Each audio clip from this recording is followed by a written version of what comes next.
Փառք Տիրոջը։ Այսօր այս հրաշալի երգից, փառաբանությունից, հրաշալի Տիրոջը օրհներգելուց հետո միանգամից դարի իջի երկիր ու քարոզի թեման էլ ինչա հիմար կույսերը։ Հիմա կասեք այս է տրագեղբայր, իմաստուն կույսերից խոսելնի, մի քիչ լավ զգանք, չէ։ Հիմար կույսերից պիտի խոսեմ, որ մենք իմաստուն ապրենք։ Վարզեն։ Հիմար կույսեր ասելով մենք ինչ ենք հասկանում։ Ես փորձեցի մի քիչ հիմար բառը բացատրական բառարանով նայել, ինչ հոմանիշներ ունի, էլի մի քիչ ավելի պատկերավոր դարձնելու համար։ Ասենք որ ասում ենք հիմար կույս, դե կույս է էլի, հիմար, հիմարը որն է։ Հիմա մի շարք տեղեր կարդամ։ Ապուշ, որ ասենք ապուշ կույս,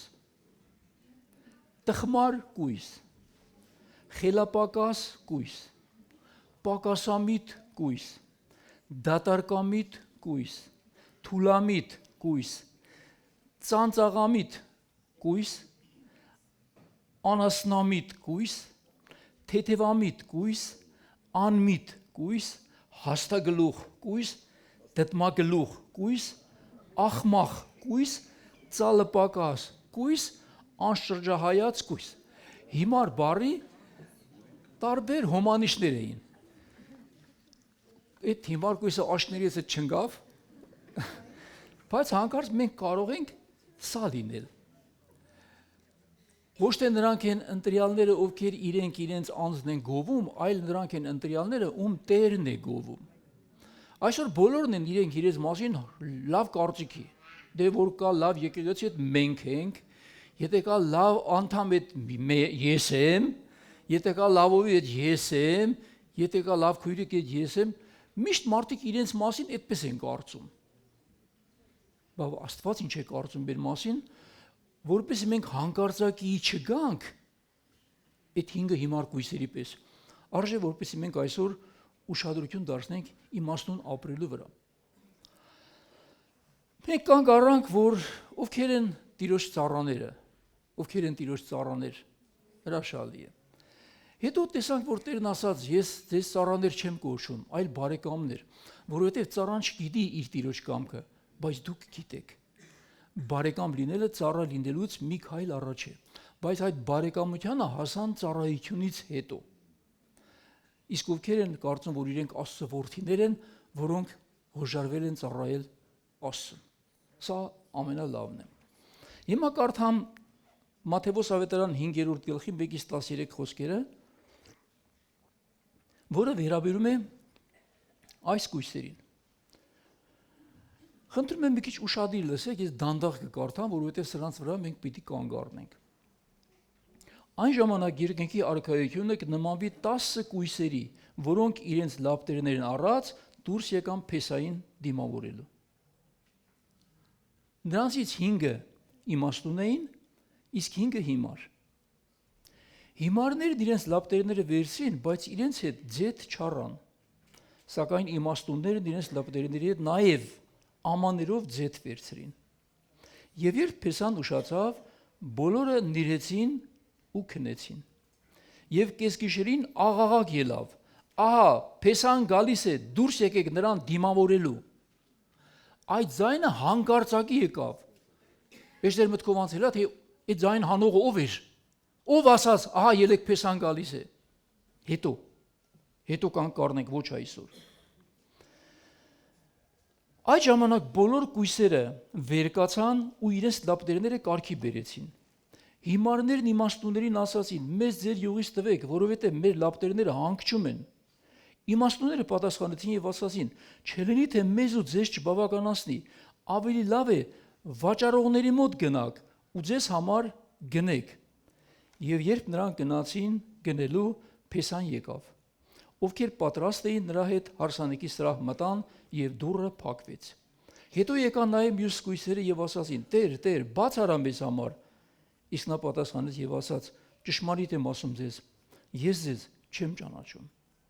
Արթուն եղեք, որովհետեւ չգիտեք ոչ օրը, ոչ էլ ժամը։ Մի օր, որ որոգայթի պես պիտի հասնի երկրի վրա, հանկարծակի աճ գոցելու այդ տևողությամբ, որ ոչ ոք չի հասցնի։ Մի փոքր ժամանակ կունենաք դուք, մենք, մի փոքր ժամանակ լապտերը կարգի բերելու, բայց յուղը ավելացնելու ժամանակ չեք ունենա դուք։ Տեսեք ինչ պատրաստական, այսինքն շատ արագ է պետք է այդ բանը, շատ արագ, որը պետք է հասցնել։ Նրանք գնացին գնելու, բայց գնեցին, այստեղ չի երևում, թե նրանք այդ յուղը գնեցին։ Տեսեք, հետաքրքիր է որ նրանք թմրել եւ քնել էին։ Կեսգիշերին ձայն եկավ, ահա ելեք դիմավորելու, Փեսան գալիս է։ Նրանք սթափվեցին, իրենց լապտերները ուզեցին կարգի բերել։ Նոր միայն հիմարները հասկացան, որ իրենց լապտերները մարում են։ Պարզ է։ Ասացին ձեր յուղից մեզ էլ տվեք։ Ասացին չենք կարող տալ։ Մեր յուղը հազիվ մեզ է բավականացնելու։ Չլինի, որ մենք էլ չկարողանանք մտնել։ Փեսան նա չէր եկել։ Նրանք գնացին, որ յուղը գնեն։ Այդ ժամանակ Փեսան եկավ։ Փեսան եկավ, ովքեր պատրաստ էին, գրված է, իր հետ միասին վերցրեց հարսանեկի սրա, նոր հետո միայն եկան այդ հիմար կույսերը, դուրը փակվելուց հետո սկսեցին բախել ու ասել. Տեր, բաց արա մեզ, հլա հարցը այդ յուղն էլ ճարել էին թե չէ։ Ես վստահ եմ, որ ոչ։ Մի ուրիշտեղ գրված է, գնացեք հավետ ծախողներին եւ այդ յուղը գնեք։ Այդ հավետ ծախողներն ովքեր էին։ Հավիտենական կյանքի համար այն կյանքի խոսքերն էին, այն պատգամներն էին, որ դու լսեցիր քո ամբողջ կյանքի տարիներում եւ ցավոք սրտի դրանց բանի տեղ չդրեցիր։ Եկավ այն պահը, որ դու տեսա, որ կաթիլ քեզանից հեռացել է ամեն ինչ, ու դու կարծում ես, թե ունես ամեն ինչ, բայց այդ օրը հասկացա, որ չունես ոչինչ։ Այս առակը, որ ես կարդացի, հիմա ձեզանից ովքեր իրենց տեսան իմաստուն կույս։ Մարդ չկա, մենակ Ռիվսիկը, եկել Կարեն ախպերը։ Լավ, չտեսակ։ Իսկ ովքեր իրենց տեսան հիմար կույս։ Մարդ կա, որ լավ, եկեք, ես շատ բան չանենք, շատ չհրապուրվենք մեր պատասխանով, փորձենք հասկանալ։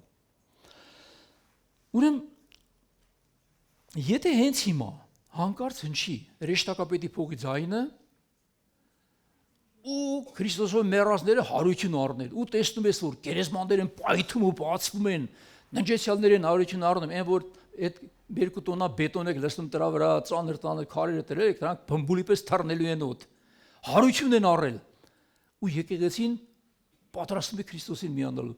Ով է պատրաստ հենց հիմա որ լինի, ես հենց հիմա պատրաստ եմ վեր վեշով եկել եմ եկեղեցի, որ ստեղից մի անգամից գնամ երկինք։ Կամ մեկը որ վստահություն ունի։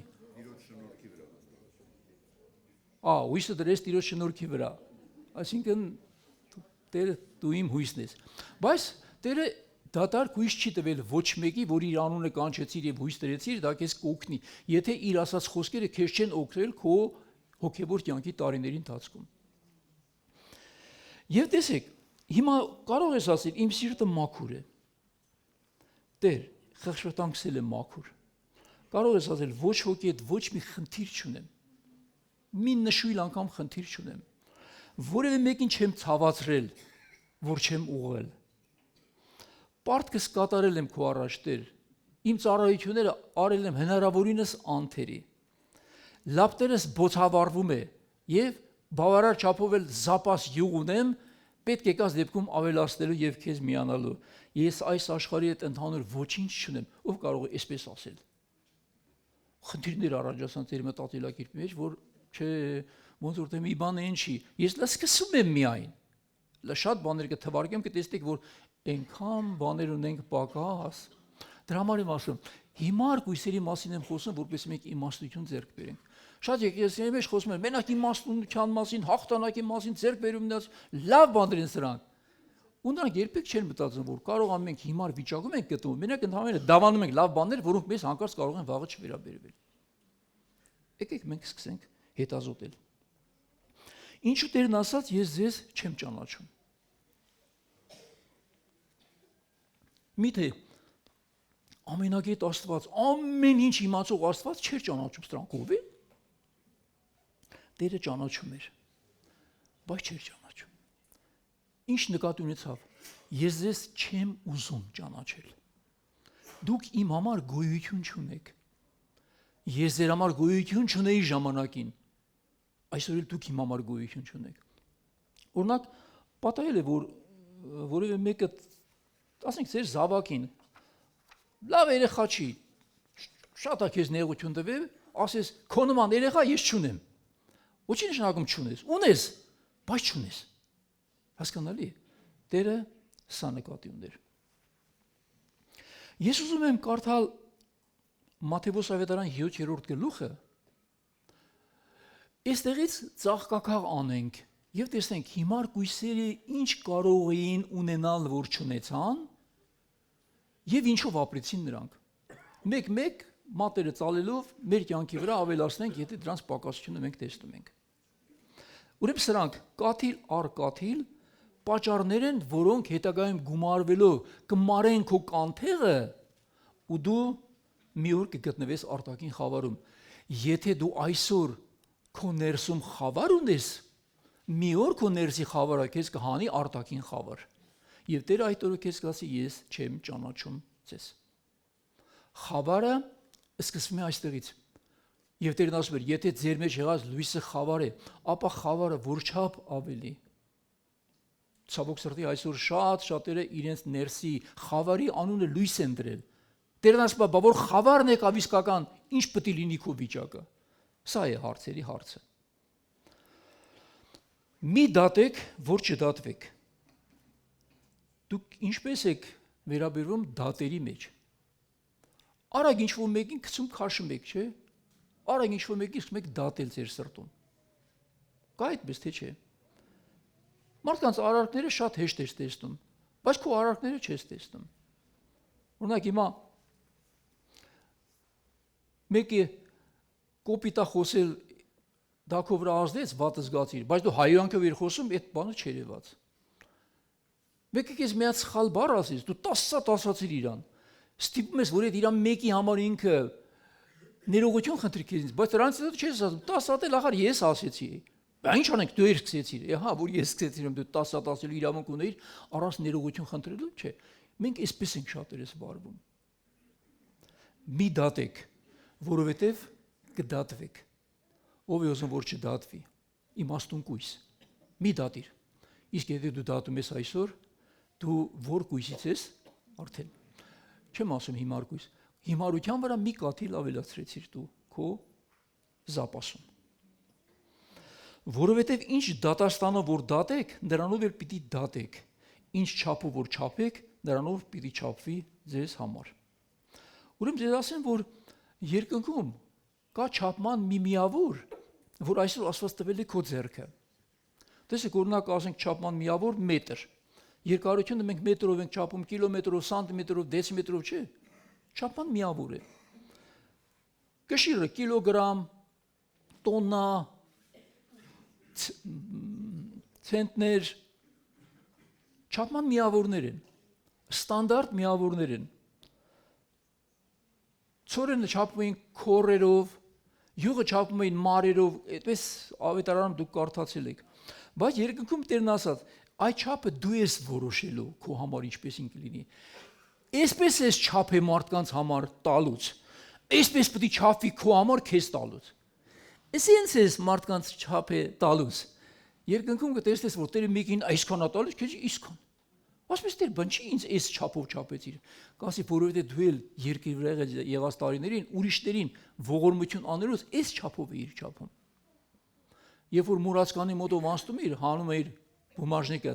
այս չափով էիր ման գալիս, ամենափոքր մետաղադրամը որն է, որ իրանց ոչինչ չի ներկայացնում, այ այսպես էիր տալիս։ Երբ որ քո եղբայրդ քույրդ օրվա հացի կարոտ գալիս էր քո դուռը, դու այսպես էիր նրա հետ վերաբերվում։ Հասկանալի է։ Տերը այսպես է չափում։ Ուրեմն Աստծո խոսքում Աստծո գահի առաջ պարծենալու մի բան կա գրված, բացի Քրիստոսի արյունից։ Հիմա կասեք Քրիստոսի արյունից բացի էլի բան կա, որ կարող է մարդուն Աստծո առջև պարծաճակատ կանգնեցնել։ Ես կասեմ, այո, ողորմածությունը։ գրված է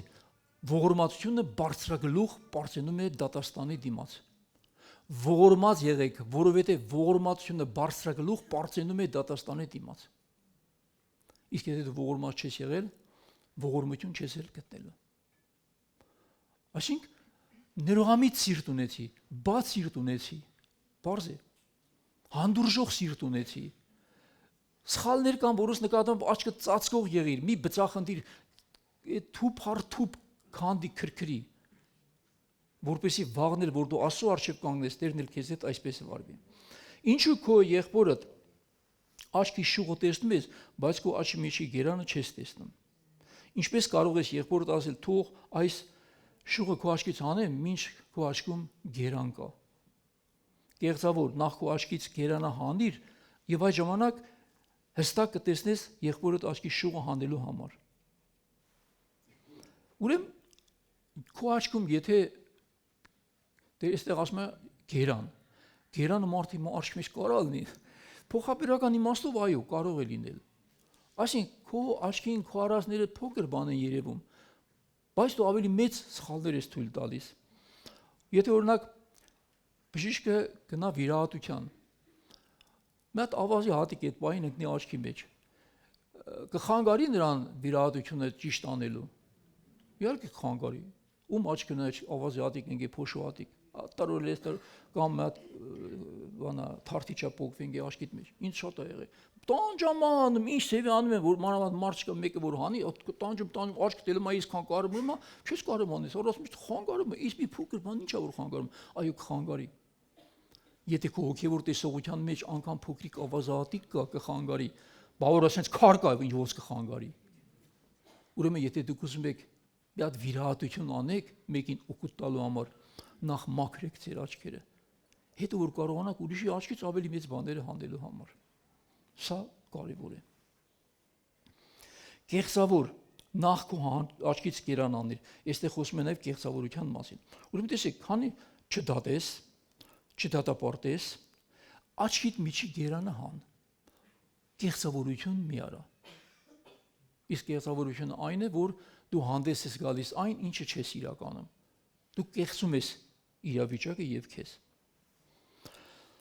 Սուրբ բանը մի տվեք շներին եւ ձեր մարգարիտները խոզերի առաջ մի գցեք, որպեսզի դրանք ոտնակող չանեն ու ձեզ շրջվելով ձեզ չպատառոտեն։ Ուրեմն նրանք իրենց սուրբ եղած բաները նետում էին շների առաջ։ Խնդրեցեք եւ կտրվի ձեզ։ Փնտրեցեք եւ կգտնեք։ Բախեցեք եւ ձեզ կբացվի։ Նրանք չէին խնդրում, նրանք չէին փնտրում, նրանք չէին բախում ժամանակին։ Եկա մի օր, որ պետք եղավ բախել է դուրը ավելի բարձրացան, բռունցքներով, այլևս այդ դուրը չբացվեց։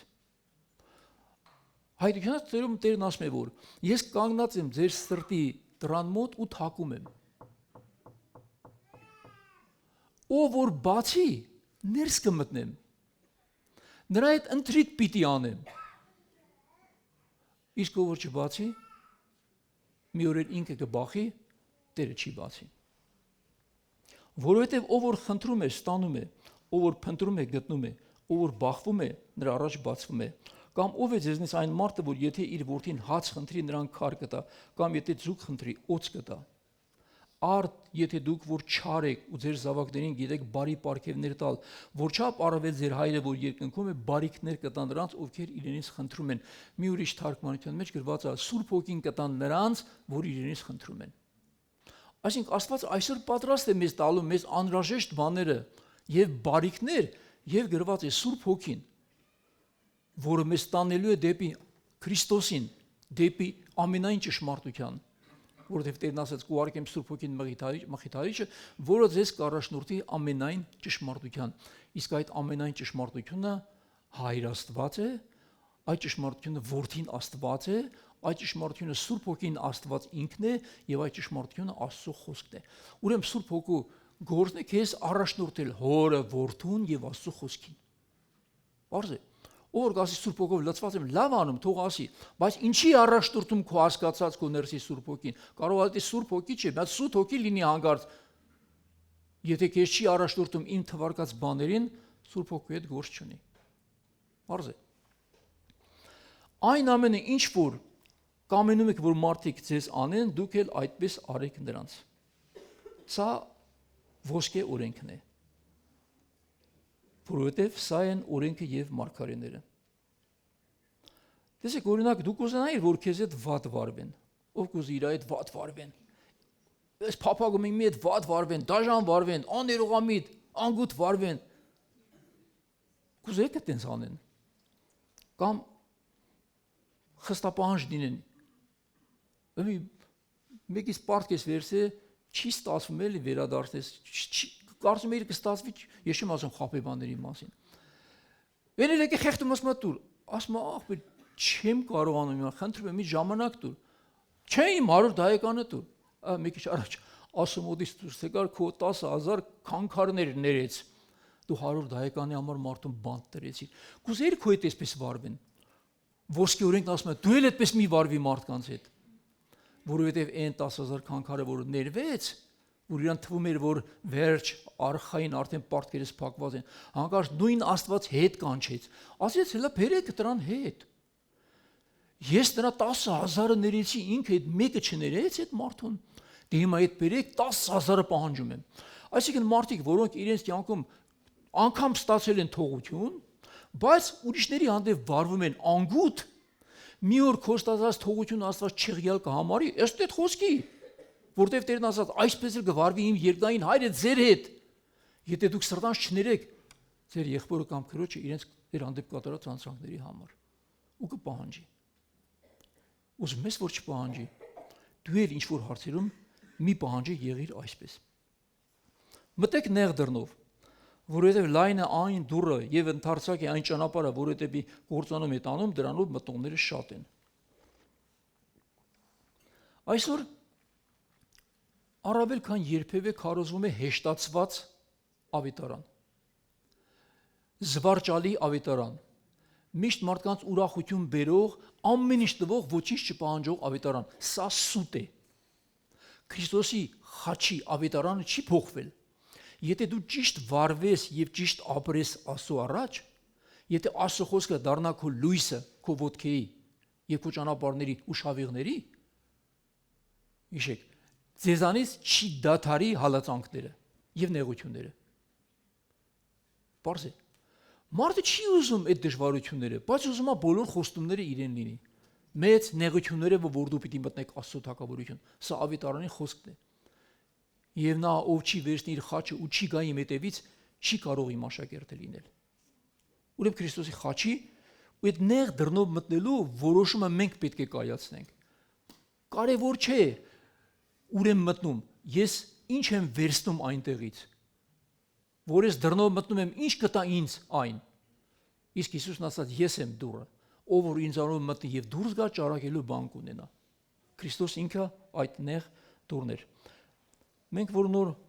ապաշխարում ենք, չգիտեմ, շատերը այստեղ արդեն նոր են, շատերը չեք եղել Բետաքսի քույրիկեն ստանը, ովքեր եղել են, իրանց տունը դուռ կար, որ մտնում էր դարբասից, այդ դուռը համնեղ էր, այսքան էր։ Օրինակ մեկի շատ ինձնից լեն մարդ, յուրի կախբեր դու կարող չմտնեիր։ Հա։ Ուրեմն որ մտնեիր, այս պետք է համ թեքվեիր, որ այդ դռնով ասնեիր, համ էլ պետք է կզվեիր, որտեղ համ էլ ցածր էր։ Գլուխս ինքան եմ տվել այդ դռան այդ ժամանակ։ Այս հիմա էլ գլխից որ կա այստեղ էս դիկ բանա։ Այդ դռանը տալուց էր։ Այնքան գլխով վստահեցի դռանը մինչև սովորեցի խոնարհվել։ Գալիս է դուրը ոնց որ ինձ ասեր, դե հիմա համ կռացի, համ թեքվի։ Այսինքն ես դռանը հարմարվեցի, ոչ թե դուրը հարմարեցրեցի ինձ։ Դու գիտեք, որ այսպես է։ Նեղ դուրը Քրիստոսն է, դու պետք է հարմարվես այդ դռնով մտնելու, ոչ թե դուրը պետք է քեզ հարմարացնես։ Միտեղ հարսանիք է լինում, հարցին բերում են, որ պետք է մտնի ներս, այդ տան տիրոջ դուրը, այդ Մետաքսիեն տան ռանդաման է եղել։ Հարցն էլ բոյով է։ Հիմի բերել են խանգարում էլի, այսքան վիզը վերև է։ Հիմա մտածում են ո՞նց անենք, որ հարսը անցնի։ Հավաքում են սկսում են խորհուրդ անել, մեկն ասում է բերեք հարսի գլուխը կտրենք, դες բանով կանցնի, մեկն ասում է ոտերի կտրենք, կարճացնենք։ Խելացի խորհուրդներ են տվել, չէ՞։ Մի հատ խելացի մարդ է գալիս, ասում է, ահա, թող մի քիչ գլուխը կռասնի անցնի էլի։ Ճիշտ է խորհուրդ տվել։ Բասիրելի հարցներ, եթե մեկի տունը հարց, ուզում եք sense դիքել մտնեք, ձեր պահանջներով եւ իրավունքներով, համ գլուխները կռասրեք, համ էլ թեքվեք։ Դուք հարմարվեք այդ նոր տան պայմաններին եւ դրվածքներին, ոչ թե բոլորին պետք է հարմարեցնեք ձեզ։ Դրանց էլ առանձնանում է հարց Իսուր հարաբերությունների այդ մեծ պատերազմը, որը մինչև այսօր չի դադարում ու չի դադարի մինչև Տիրոջ երկրորդ գալուստը։ Մինչև որ հասնեն հիմար գույսերի վիճակին, որ կասես, մեծ բաներ, քո կիսուրներն է, հաշվա մենը տե, ալա մեկ չել մեծը ցելա կարող ամի բանել, այնպես լավ չի կշռադատում։ Էդ էլ թող իր ասածների, թող իր խոսքով լինի։ Բարձ է։ Ներողամիտ եւ սիրալիր եղեք։ Իսկ եթե դուք այսօր քամից հանեք, վաղը փոթորիկ եք ընձել, այդ կիսուրներին էլ է վերաբերվում։ Դուք որ այսօր արտերի հանդեպ քամի եք ցանում, վաղը փոթորիկը սպասեք կգա։ Եթե չկա, ասեք իմ հարցը լավը չի։ Ժամանակին դու էլ լավը չէիր։ Երկուստը լավը չէիք։ Շատ լավ։ Զգույշ եղեք սուտ մարգարեներից։ Եվ որ ձեզ մոտ գալիս են ոչխարի հանդերձով, բայց ներքուստ հափշտակող գայլեր են։ Կգան սուտ մարգարեություններ։ Կգան մարդիկ գրված է, ովքեր իրենց ականջներին հաճելի բաներ լսելու մարմանջով վարդապետներ կդիզեն իրենց շուրջը, որ իրենց հաճելի բաներ ասեն։ Իսկ հաճույք սիրող մարդիկ, ամեն ինչ ոնց որ ասած իրենց հարմարեցնող մարդիկ, դուրնել իրենց հարմարեցնող մարդիկ, ամեն ինչ են ուզում իրենց հարմարեցնեն։ Ամենտեղ ամեն ինչ ուզում է որ հարմարվի իրենց։ Հիմա որ նստած եք, չէ՞, մեկը որոշեց, որ շոկ է։ Այդ լուսամուտը բացեք, խեղդվա։ Լուսամուտը բացեցին։ Մեր 10 հոգի այստեղ ասել, «Փետացանք ցուրտը տարա, փակի»։ Հիմա ում ասածն անենք։ Մարդիկ ավոր բծախնդիր են։ Գալիս ասում են, «Պարերն անջատի, խեղդվա»։ Ես էլ մրսում եմ։ Ասում եմ, «Լավ, ասենք անջատեցի, դու խեղդվար, չխեղդվար»։ Ես էլ սառա։ Մենք պետք է ընդունենք հարմարվելու հոգեբանությունը։ Ոչինչ թող մի քիչ շոկ լինի։ Կամ ոչինչ թող մի քիչ կոստյում գցի վրեդ։ Հասկանալի է։ Տաննել ամեն տեղել մի բոլորին ստիպեք ձեզ հարմարվելու։ Դուք խնդիրներ կունենաք ու դժվարությունների միջով կանցնեք։ Ծառը պտրից են ճանաչում։ Միթե փշերից կարելի է քաղել թուզ, չէ՞։ Կամ խաղող։ Այդպես էլ ամեն մի ծառ, որ վատ է, լավ պտուղ չի կարող տալ, եւ լավ ծառն էլ վատ պտուղ չի կարող տալ։ Ամեն ծառ, որ պտուղ չի տալիս, կտրվում եւ կրակն է նետվում։ Ուրեմն իրենց պտուղներից կճանաչեք ծառը։ Այստեղ խոսում է անպտուղ ծառերի մասին։ Այստեղ խոսում է այն մարդկանց մասին, ովքեր կույր են, չեն տեսնում, որ իրենք անպտուղ բարդի են, ոչ թե պտղատու որդատունք։ Մարմին ունեցողները, չեմ նկատի չունեմ այս ֆիզիկական Իրանը, մարմնավոր բնույթի մարդիկ, իրանց համար պտուղը մարմնի պտուղներն են։ Մարմնի պտուղները կարդացեք Գաղատասիների 5-րդ գլուխ 19 խոսքից, չեմ կարդա, ինչքան վատ բաներ կա Սամարովի պտուղն է։ Եթե դու այս պտուղներով ես ապրում, կարդակ էլի այդ տանը, ուրեմն դու անպտուղ ծառ ես, դու իմաստուն կույս չես։ Հոգին ունի իր պտուղը, որն է հոգու պտուղը։ Սեր, խնդություն, խաղաղություն, քաղցրություն, բարություն, ժուժկարություն, երկայնամտություն, հավատք, հեզություն, այս բաներն են հոգու պտուղները։ Սրանք են քեզ իմաստուն դարձնում։ Եվ գոյություն ունի իմաստության կյանք։ Վերին իմաստությունը նախ սուրբ է, ետքը խաղաղարար, հեզ, ջուրավ հավանների, լավ ուրմացյամ, անկոմնասեր ու անկեղծ։ Բայց այս երկրային իմաստունի մեջ ունի կռիվ, նախանձ, հակառակություն։ Սրանք պտուղներ են, որից ինչ-որ բաներ մեր մեջ կան։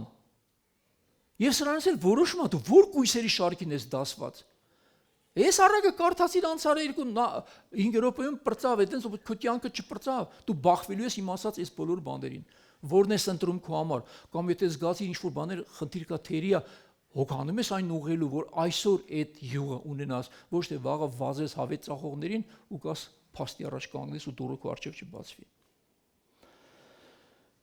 Ոչ ամեն ինձ Տեր ասողներն են մտնում Աստծո թագավորություն, այլ նրանք, ովքեր կատարում են իմ երկնային հոր կամքը։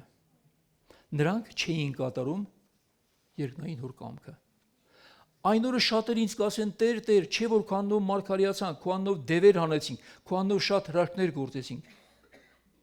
Ես էլ այն ժամանակ նրանց կասեմ. ես ձեզ երբեք չեմ ճանաչել, ինձանից հեռացեք, դուք բոլորդ որ աներունություն էիք գործում։ Հիմա տեսեք,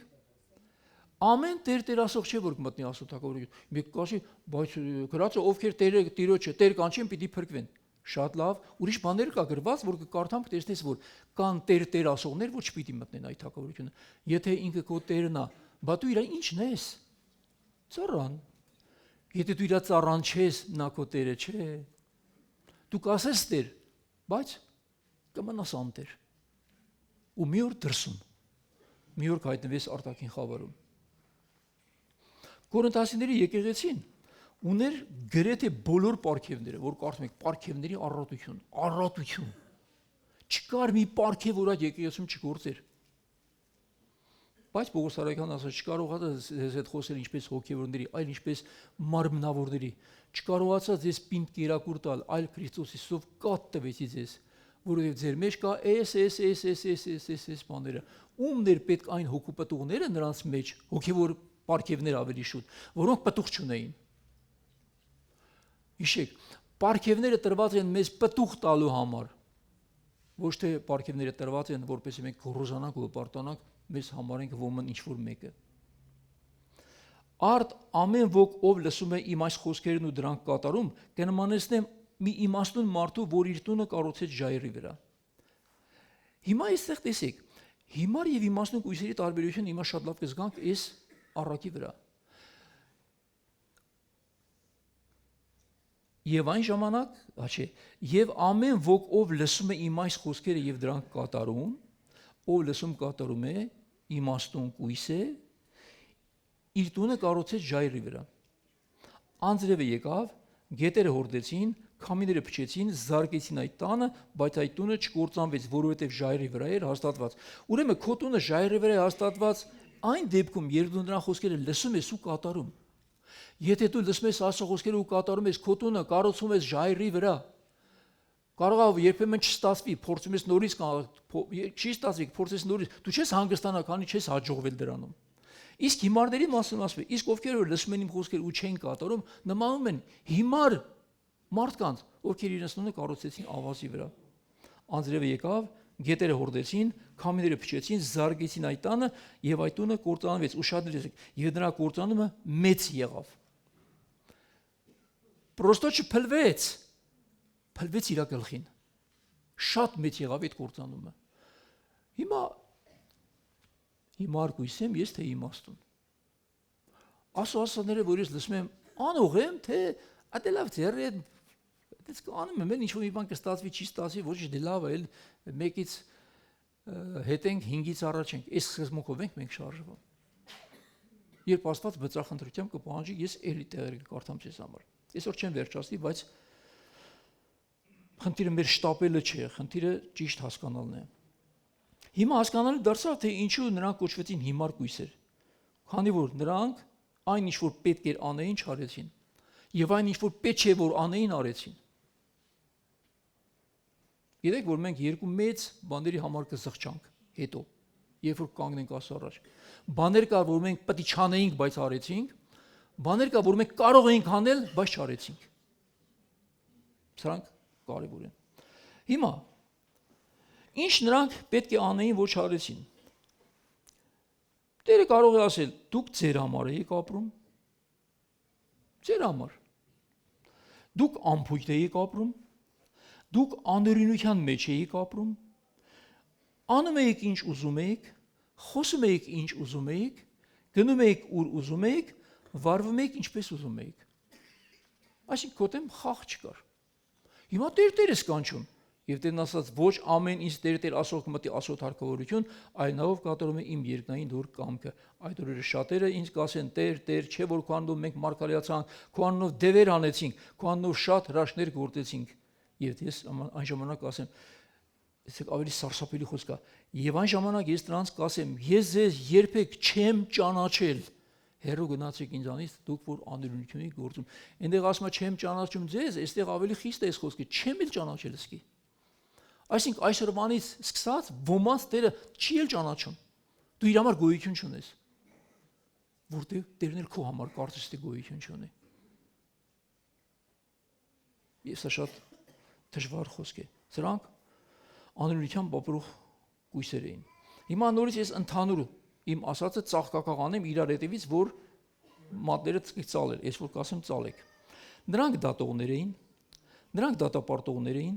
նրանք իրենց աչքի գերանը չէին տեսնում, նրանք իրենց սրբությունը շների առաջ նետողներ էին, նրանք չէին խնդրում, նրանք չէին փնտրում, նրանք չէին բախում, նրանք արհամարում էին ոսկե օրենքը, նրանք ընտրել էին լայն դուռը եւ ընդարձակ ճանապարհը, նրանք անպտուղ ծառեր էին, նրանք չէին կատարում երկնային դուռ կամքը, նրանք պարգևներ ունեին, բայց պտուղ չունեին, նրանք անօրինությամբ ապրող կույսեր էին, նրանք հիմար էին, քանով որ Աստծո խոսքերը լսում էին ու դրանք չէին կատարում։ Եվ անձրև եկավ, գետերը հորդեցին, քամիները փչեցին, զարգեցին այդ տանը եւ այն կործանվեց եւ նրա կործանումը շատ մեծ եղավ։ Բարձր։ Ուրեմն այսքան ամբողջ կարծածի երկու բառով ամփոփեմ։ Եթե այսօր քո ներսում խավար կա, քո քայլերը կլինեն խավարի մեջ, քո ապագա հավիտենությունը կհայտնվի արտաքին խավարում։ Իմ այսօրվա ներսի խավարը նախադրյալ է իմ վաղվա արտաքին խավարում հայտնվելուն։ Այսքանը մի նախադասությամբ ես ասացի։ Դրա համար ապաշխարությունը սկսվում է մեզնից։ Արթնությունը նույնպես սկսվում է մեզնից։ Փաստորեն 10 կույսեր էին, 10 խոստումներ ունեին, 10 լապտերներ ունեին, 10 հանդերձներ ունեին, 10 ելան փեսային դիմավորելու։ Հրաշալի չէր, բայց ցավոք սրտի սրանց 50%-ը չմտավ երկինք։ Ես մեկ վախենում եմ այս համեմատությունը անել, որ միթե եկեղեցու 50%-ը հիմարությամբ ապրում ու չի մտնելու երկինքի թագավորություն։ Կարող է լինել մի հատ եկեղեցի, որի 80%-ը իմաստուն լինի, կա եկեղեցի 50% լինի, կա եկեղեցի 10%-ն էլ չլինի իմաստուն։ Այս հարաբերությունը 50-50 տալիս է, որ գրեթե կեսը Քրիստոսի անունը կանչողների ապրում են անմիտ կյանքով։ Բայց հույսները դրել են, ինչպես Սամսոն եղբայրն ասաց, Տիրոջ շնորհքի վրա։ Տիրոջ շնորհքն ամենից փրկում։ Այո, բայց Տիրոջ շնորհքը նաև քեզ ապրեցնում է մնացածը, որը դու մի կողմ ես նետել քո կյանքից։ Շնորհքը միայն չի ներում քո կատարած անցած մեղքերը։ Շնորհքը քեզ ապրեցնում է նոր կյանք, որ դու ել մեղք չգործես։ Ապրես նոր կյանք, որ աճես հասնես Քրիստոսի կատարելության չափին, որ դառնաս Քրիստոսին նման։ Պողոս առաքյալի նման դու էլ կարողանաս ասել, ինձ նմանվեցեք, ինչպես ես նման եմ Քրիստոսին։ Ես ճանաչում եմ նրան, ես ում հավատացի։ Որպեսզի սա մենք էլ կարողանանք ռիսկով ասել։ Ուրեմն, ինչպես ասացի, այսօր շատ տեղեր քարոզում է հեշտացված ավետարան, որ փրկությունը գրպաններում դրած մի բան է, այն ստացանք կորստել հնարավոր չէ, Աստված իր որոշումը չեղյալ չի հայտարարի։ Պողոս առաքյալն ասում էր, մեղք գործենք, որպեսզի շնորհքը շատանա, քավրիցի։ Մենք որ մեղքին մեռանք, մեղքի պատճառով մեռանք, ինչպես տակավին մենք ապրենք նրա մեջ։ Սա է ասում Աստծո շնորհք հասկացած անձնավորությունը։ Եվ Քրիստոսի շնորհքը որպես ձերի պարգև հայտնվեց մարդկանց, որպեսզի մենք մերժենք ամբարիշտություն եւ աշխարհիկ ցանկությունները եւ այս կյանքում ապրենք արդարությամբ, աստվածապաշտությամբ եւ զգաստությամբ։ Այսինքն այն փրկարար շնորհքը, որը մեզ ձրի պարգև բերեց, խրատում է մեզ, որպեսզի մենք այս կյանքում ապրենք արդարությամբ, զգաստությամբ եւ աստվածապաշտությամբ։ Հիմա պարզ դարձավ այդ փրկարար շնորհքը որն է։ Այս շնորհք բառը չէ, որ դու ասում ես։ Շնորհք կյանքն է, որ կերտվել է քո մեջ, դու փոխվել ես, առաջվա ամբարիշտը չես, առաջվա հարբեցողը չես, առաջվա նարկամանը չես, առաջվա ստախոս բամբասողը չես, առաջվա մարդկանց դատող վարկաբեկողը չես, առաջվա կռվարարը չես, առաջվա ստախոսը չես, փոխվել է քո մեջ ամեն բան։ Այդ շնորհքը քեզ տարել է նոր մակարդակի։ Կարծում եմ բավարար եղավ։ Եվ որ ասում եք Աստված իր ուխտը չի ավերի, ես ասեմ, ուխտը միշտ ունենում է երկու կողմ։ Առաջ կողմը Աստված է, երկրորդ կողմը դու ես։ Եթե ասածները դու կատարում ես, Աստված քո ուխտին հավատարիմ լինելով բավարարում է իր օրհնությունները քո համար։ Եթե դու չեղյալ ես անում Աստծո ուխտը, ավտոմատ չեղյալ է դառնում նաև իր քո հանդեպ կատարած խոստումները որպես ուխտ։ Սա ավտոմատ է տեղի ունենում առանց մտածելու։ Փառք Տիրոջը, որ մեր ուխտը մեր եւ Աստծո մեջ չի կապված այսօր։ Մեր ուխտը կապված է Աստծո եւ Քրիստոսի հետ։ Եթե դու Քրիստոսի մեջ ես, ինքը դառնում է քո ուխտի երաշխավորը, որ այսօր մեր սխալները, հանցանքները կարողանում են ներել, նորից ներել նոր մակարդակի վրա ու ասել գնա այլևս մեղք մի գործի, որովհետեւ ավելի չար բան քեզ չպատահի։ Բարձր։ Եվ Աստված կարող է դառնալ մեր վահանն ու պաշտպանությունը, եւ Քրիստոսը կարող է մեր փոխարեն դառնալ ասում բավարարող բոլոր հարցերի պատասխանը։ Բայց մեզ պետք է լինել նրա մեջ։ Իսկ նրա մեջ լինելը նշանակում է լինել նրա սիրո մեջ, լինել նրա խոսքի մեջ։ Սա շատ է կարևոր։ Ահա, ինչու նրանք յուղ չվերցրեցին։ Միթե նրանք չգիտեին, որ դա անհրաժեշտ էր։ Ես մի անգամ էլ մի օրինակ բերել եմ սրա վրա, ուզում եմ կրկնել։ Ճանապարհի կեսին մնացին այդ կույսերը։ Յուղ չկար։ Ուզեցին, տվող չկար, որովհետև այն ունեցած ովքեր ունեին հազիվ իրենց էր բավականացնելու։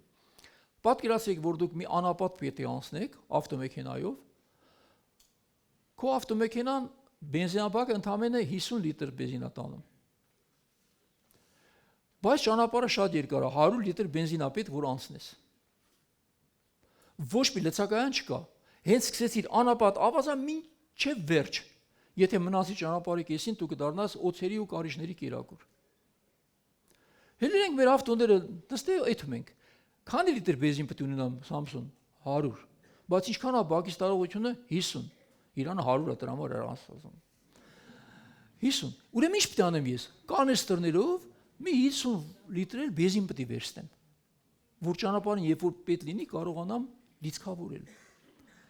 Մարտիկան ախպեր պրոբլեմ չկա, ախպեր ես որ էլա ճամփա դեմս խաղ չկա, այդ մտածում եմ դե հայկը կտա իր ավտո արਵਾ թողի դա յուրիկ ամոժոր երկու նստածին, եւ չասի յուրիկի բենզինը ճամփի կեսը չի մնա։ Ես որ տվեց յուրիկը կմնա անապատում, քո հետ միասին։ Չի կարողանա տալ։ Երբ որ դու չես վերցնում այդ համապատասխան վարելենյութ է ճանապարհն անցնելու համար, կարելի է քեզ համարել իմաստուն կույս։ Չէ, չի կարելի համարել։ Ինչու չվերցրեցին յուղը։ Գուցե խանգարում էր կամ ինչ որ ավելորդ տեղեր զբաղեցնում։ Հնարավոր է։ Ադի ծանրություն էլի քսեմ ավտոս մանտամ եթե ինչ անեմ։ Կամ յուղը այդպես վերցնեմ կանեստերով մանտամ։ Հիմա տեսեք, կարող են լինել քո մոտ այնպեսի հասկացություններ, որ մի բան ավելորդ համարես եկեղեցում։ Ասենք ավելորդ ծառայություն։ Ադի հա ամեն անգամ ու այդպես չի։ Մանկական ծառայությունները ավելորդ, դե հա դե մանկական հա երեխեքին ուղարկեցինք իբր ինչ։ Տար, մետ գնա բեր։ Դե պատանիները յանի ինչ որ ավելորդ ծառայություն։ Երիտասարդներին ավելորդ ծառայություն, դե եկեղեցին երկու անգամ հավաքվում են էլի շաբաթը, մի հատ էլ որ շաբաթը հավաքում եք, յանի ինչ։ Հա? Կարող պատահի մեկը ասի որ մի օր էլ եկեղեցի եթալ ընդհանրապես ավելորդ է, ինչ, յանի չորեք շաբթին ինչ որ եթում ենք, այնա կիրակին եթում ենք էլի, է կիրակին յանի ինչ ամեն անգամ կիրակի, մի օր տեսնես որ եկեղեցին քո համար դարձավ յանի ինչ, քիչ կան այսօր աշխարհում մարդիկ, ես շատ եմ հանդիպում, դուք էլ հանդիպած կլինեք, նախքին մեր եռացող, վառվող, ակտիվ եղբայրներն ու քույրերն էին, մեր ակտիվ երիտասարդներն էին, ինչ ճամբարներ էին կազմակերպում, ինչ ավետարանական ծառայություններ էին անում, ինչ ծև էին վազում, չկան, գիտեք ինչու, կաթիլ, ինչպես ասի, կաթիլ, դարձավ մի հատ դույլ, հետո դարձավ իր ամբողջ պարունակությունը, դարձավ իր ամբողջ կյանքը, ու դա խորտակեց իրեն։ Ավետարանն ինչ է ասում, կանք Աստծո խոսքին, եւ ձեր մեկտեղ հավաքվելը մի թողնեք, եւ այնքան ավելի որչափ կտեսնեք մոտեցող օրը, ովքեր են զգում, որ Տիրոջ ոտնազայները լսվում են, մոտ է Քրիստոսի երկրորդ գալուստը։ Ես jednoրը մի բան լսեցի, ճիշտ ասած, այսպես բանի զգում ինձ էլի, առաս, եթե մի հատ եկեղեցու հովիվ ասեր, քարոզիչ ասեր, կասի, դե եղբայրը բացատրում է այդպես ասում, ամբարիշտն էր խոսում, ամբարիշտ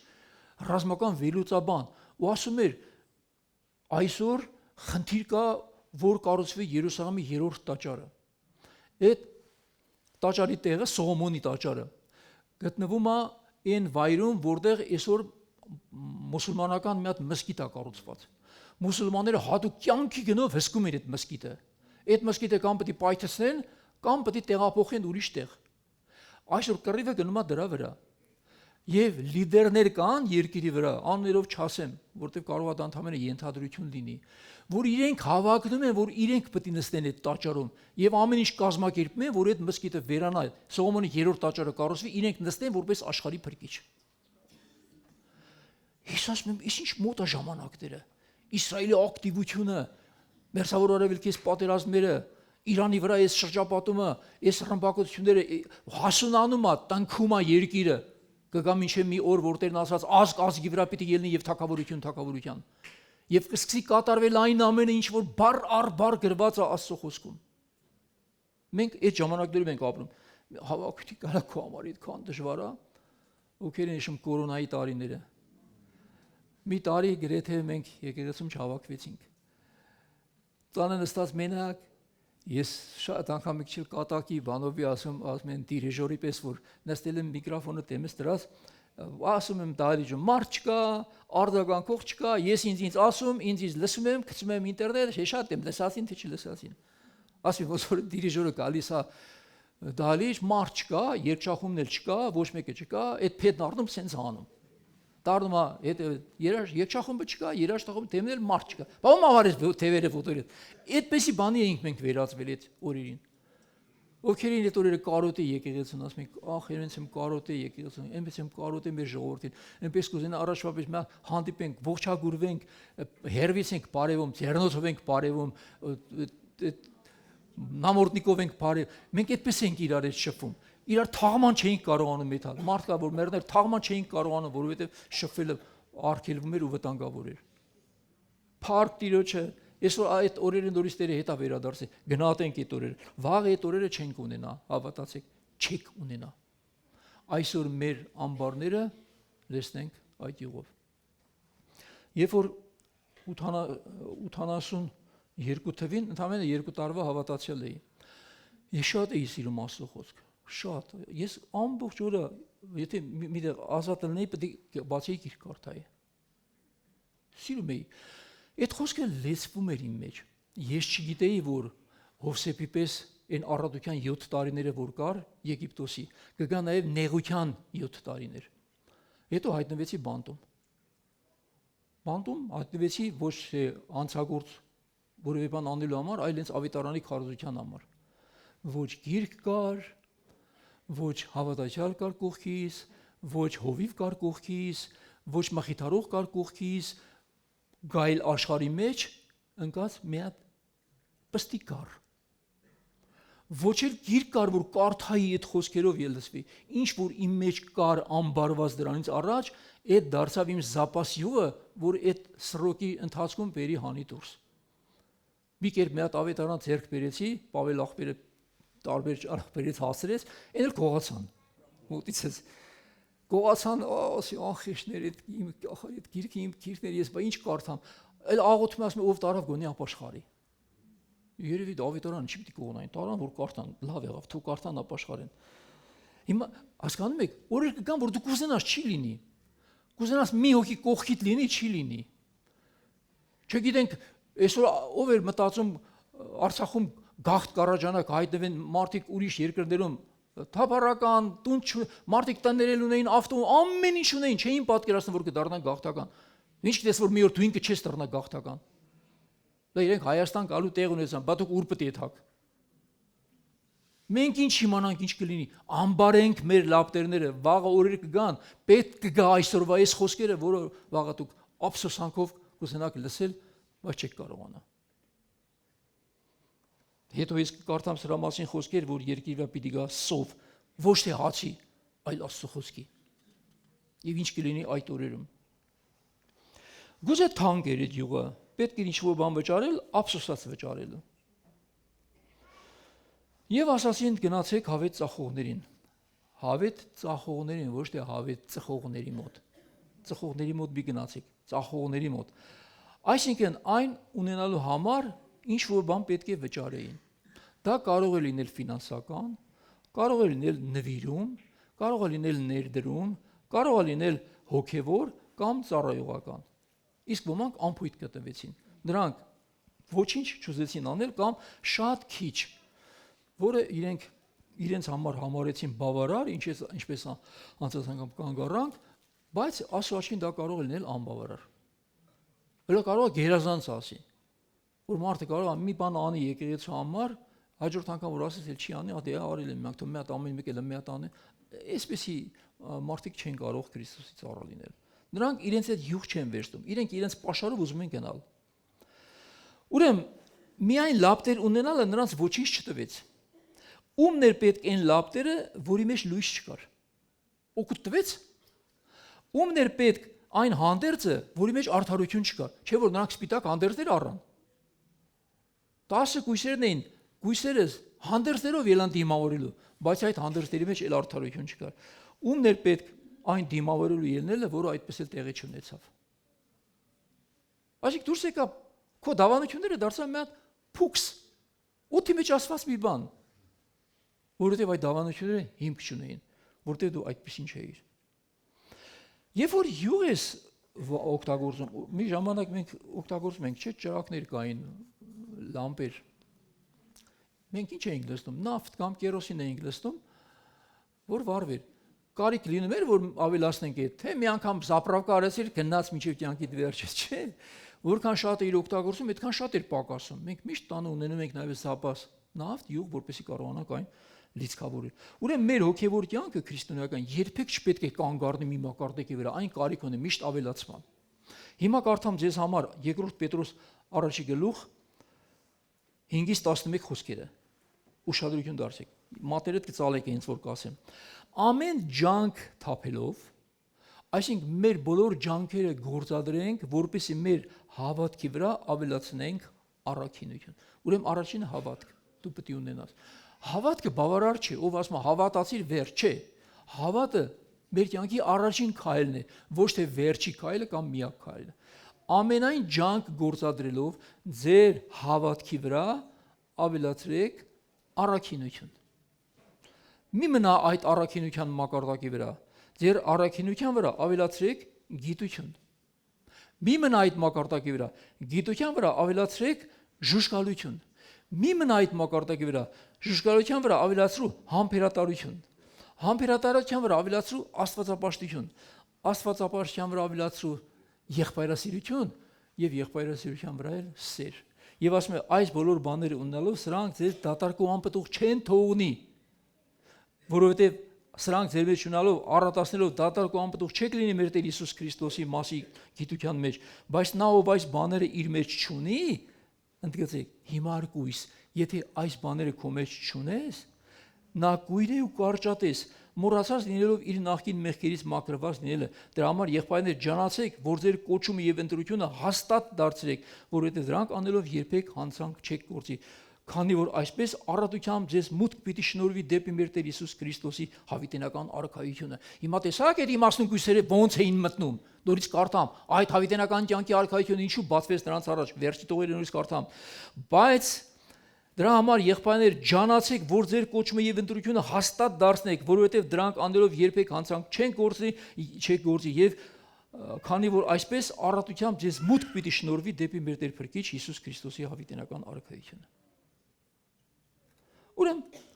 աշխարհի շատ եկեղեցիներում, համացանցերում, մարգերական գրքերում շատ է խոսում զգուշացումների մասին եւ դա անհրաժեշտ է։ Ոմանք լսում են, զգաստանում են, ոմանք անում են ավելին նույնիսկ քան հնարավոր է, ոմանք էլ լոկ մակերեսային ձև են ընդունում ու չեն անհանգստանում։ Իրանց համար հոգ չի այս բոլոր բաները։ Շատ հանգիստ ու արխային են։ Եվ չգիտես, որ այդ օրը մի օր գալիս է որոգայթի պես։ Ուրեմն Աստված մեզանից պատիվ է ուզում, ոչ թե փշրանք։ Կողքինդ կարաս ասես, Աստված քեզնից պատիվ է ուզում, ոչ թե փշրանք։ Ասա Աստված քո սիրտն է ուզում, ոչ թե ստամոքսիդ մի անջյունը։ Ուրեմն սրանք, որ ավելորդ էին համարում, Նրանք սիրում էին, որ իրենց ականջին անդադ լավ բաներ ասեն, բայց այսպեսի մարդկանց վրա կարող է գալ կուրություն, եւ այդ կուրությունը լինի Աստծուց։ Հնարավոր է Աստծուց կուրություն գա մարդու վրա, այն էլ ոնց։ Հիմա կարդամ դուք համոզվեք։ Եսայիա մարգարեություն 6-րդ գլուխ 9-12։ Նա ասաց, Տերն ասաց. գնա եւ ասա այս ժողովրդին, լսելով պիտի լսեք, բայց չհասկանաք, տեսնելով պիտի տեսնեք, բայց չիմանաք, բթացրու այդ ժողովրդի միտքը, ծանրացրու նրա ականջները եւ փակիր նրա աչքերը, որ չտեսնի իր աչքերով, չլսի իր ականջներով, որպես իր մտքով չիմանա, դարձի չգա ու չբժշկվի։ Սարմանալի է, Տեր Աստված բան չի։ Որ կործանվի։ Հիմա տեսեք, շարունակությունը տեսեք։ Ես ասացի, մինչև երբ Տեր իմ, նա պատասխանեց, մինչև որ քաղաքները բնակիչ չունենալով կործանվեն, եւ տներում մարդ չլինի եւ երկիրը ավերվելով ամայանա, մինչև որ Տերը հեռացնի մարդկանց եւ երկրում մեծ ամայություն լինի։ Սարսափելի խոսքեր չէր։ Հիմա գամ Իսրայելին։ Տերը կանգնեց Իսրայելի վրա ողբած, ասելով, այսօր ծածկվեց քո աչքերից։ Այսօր ծածկվեց քո աչքերից։ Էլ չես կարողանա դու հասկանալ սրանից հետո, ով Երուսաղեմ, Երուսաղեմ, որ կոտորում է իր մարգարեներին ու քարկոծում է իր քեզ մոտ ուղարկվածներին, քանի անգամ կամեցա քեզ հավաքել իմ թևերի տակ, ինչպես հավն իր ծագերին, բայց դուք չուզեցիք։ Ահա քո վրա նեղություններ կգան, ավերակներ պիտի գան, դու պիտի շրջապատվես քո թշնամիներից, պիտի հիմնատակ ավերեն քեզ քարի վրա չթողնելով, քանի որ քո այցելության ժամանակը չճանաչեցիր, մինչև որ կգան օրեր, որ դու կկանչես օրհնյալ ենա, որ գալիս է Տիրոջ անունով։ Փառք Տիրոջը, այսօր դու կանչում ես օրհնյալ ենա, որ գալիս է Տիրոջ անունով, Իսրայելը մերժեց այդ օրհնյալ Տիրոջը, եւ կուրություն եկավ Իսրայելի վրա։ Այդ կուրությունը կգա մի օր նաև հեթանոս աշխարհի վրա, երբ մարգարեական ժամանակները կգան կհասնեն իրենց ավարտին, երբ որ Աստված պիտի վերցնի հեթանոսներից, սա պիտի փակվի ու տրվի Իսրայելին։ Դուք գիտեք, որ այսպեսի բաներ է լինելու։ Պիտի փակվի մի օր։ Հասկանալ, կուզենաս հասկանալ, չես կարողանա հասկանալ։ Անընդհատ անսպառ չեն այդ օրերը։ Կգա նաև այդ դժվարության օրերը, որովհետև Աստված Իսրայելին խոսք ունի։ Նրան էլ խոստում ունի։ Այդ կուրությունը պիտի վերցվի նրա վրայից։ Ուրեմն կարող է բթանալ մարդը Տիրոջ կողմից 10 կույսերի տարբերակով։ Պողոսն էլ կույս էր, բայց իմաստուն կույս։ Հասավ Քրիստոսի ճանաչողության գերազանցությանը եւ ասաց. ես գիտեմ նրան ում հավատացել եմ, կամ ես ճանաչում եմ նրան ում հավատացել եմ։ Լավ, դու ճանաչում ես Տիրոջը, որ հավատացել ես, բայց Տերը ճանաչում է քեզ։ Այստեղ կարդացինք, որ Տերն ասում է, ես չեմ ճանաչում քեզ։ Որ դու ճանաչում ես, լավ է, բայց ինքը քեզ ճանաչում է։ Որ դու լավ քարոզում ես ճանաչողության մասին, լավ է, բայց ինքը քեզ ճանաչում է։ Քո քարոզը կօգնի, որ ինքը ասի, ես էլ քեզ եմ լավ ճանաչում, իմ մասին լավ է իր քարոզում։ Տերը կասի, բայց ապրում է իր այն ինչ որ դու քարոզում ես ուրիշների։ Դու որ քարոզում ես չգողանալ գողանում ես։ Դու որ քարոզում ես չշնանալ շնանում ես։ Դու մեհանները, տաճարներն էի կողոպտում։ Հազար բաներ Տերը կարող է ասել։ Ուրեմն մեր այսօրվա ճարտար քարոզը դեռ դա երաշխիք չէ, որ մենք կարող ենք բարձրաճակատ կանգնել Տիրոջ առջև։ Գաղատացիների 4-րդ գլուխ 9 խոսքը խոսում է այն մասին, որ մեր Տիրոջ հետ ունեցած ճանաչողությունը փոխադարձ է, եւ մի օր մենք կճանաչենք նրան այնպես, ինչպես այսօր ճանաչվեցինք նրանից։ Եվ այս ճանաչողությունը աճում է մինչև երկնքի արքայություն, մի օր մենք նրա կողքին նստած նրան կճանաչենք այնպես, ինչպես որ նա այսօր ճանաչում է մեզ, այս մակարդակի վրա։ Երան նրան, ով կհայտնվի այնտեղ, երան նրան, ով կնստի Քրիստոսի կողքին։ Քրիստոսի կողքին նստելը արդեն դա հաղթանակ է։ Մեծ պատիվ։ Մեկ մտածում ես, ասում ես, ես շատ գիտեմ, այդտեղ դժվար է հասնեմ քո աչին ծախին, շատ մոտիկ էլ կարող է չլնեմ, գոնե մի 148-րդ շարքում էլ չլնեմ, գոնե հերվից հեռադիտակով չնայեմ Տեր քեզ, բայց 867-րդ շարքում էլ եմ, կամ դրան հետևում մի կերպ փրկված կրակից էտ եմ, այնտեղ մենք հասկանանք, թե որքան տարբեր էր ասուն ծառայություն անողի եւ ասուն ծառայություն չանողի միջև։ Մաղաքիա 3-րդ գլուխ 13-18-ը սա շատ են քարոզում քարոզիչները, ես էլ կկարդամ ուղակի։ Ձեր խոսքերն իմ դեմ ծանր եղան, ասաց Տերը, բայց դուք ասում եք, մենք ինչ ենք խոսում քո դեմ։ Դուք ասում եք, զուր է ասուն ծառայելը։ Եվ ինչ օգուտ, որ մենք պահեցինք նրա հրամանները, սուքով քայլեցինք զորաստիրոջ պատճառով, եւ հիմա մենք երանի ենք տալիս գոռոզներին եւ բարգավաճում են անօրինություն անողները, մինչեւ անգամ ասունել, փորձում են ու ազատվում։ Եղել որ տեսել ես անավատի հաջող, ասում ես անավատ է, ամեն ինչ հաջող է, անտից առողջ է, ես վառա վազելով տիրոջ հետևից տիրոջ ճամփան, այս դախորդությունները ինձ պետք է հանդիպեին։ Ինչ օգուտ, որ ես վազում եմ տիրոջ հետևից։ Ավելի լավ է ոչ մի տեղ չգնամ։ Կան գիտեք մարդիկ, որոնք խռովում են, ասուս նստում են տունը։ Մի հատ հարազատը մահանում, աղոթելա չի բժշկվի։ Խռովան են Աստված չկա իմ համար։ Դրանով դու ինչ արեցի, ումը վնաս տվեցիր։ Քո հարազատին չօգնեցիր, քեզ էլ վնասեցիր։ Արզա, ասու հետ մի խռովեք, Աստված ինչ ուզում նա էլ անում է։ Այն ժամանակ իրար հետ խոսեցին Տիրոջից վախեցողները, Տերն ականջ դրեց ու նրա առջև հիշատակի գիրք գրվեց Տիրոջից վախեցողների համար եւ նրա անվան մասին մտածողների համար։ Տեսեք, Տերն ասում է, եւ նրանք իմը կլինեն, ասում է զորաց Տերը։ Այն օրում, երբ ես կպատրաստեմ իմ իսկ սեփականությունը եւ կխնայեմ նրանց, ինչպես մարդ իր որդուն է խնայում, որ ծառայում է իրին։ Ետ կդառնաք այդ օրը ու կհասկանաք արդարը եւ ամբարիշտի, ասուն ծառայություն անողի ու ասուն ծառայություն չանողի տարբերությունը։ Մի օր կգա, Տերն ասում է, որ դուք հետ կդառնաք, կնայեք ու կտեսնեք ինչ տարբերություն ես դրեցի ասուն ծառայություն անողի ու չանողի, արդարի եւ ամբարիշտի միջեւ։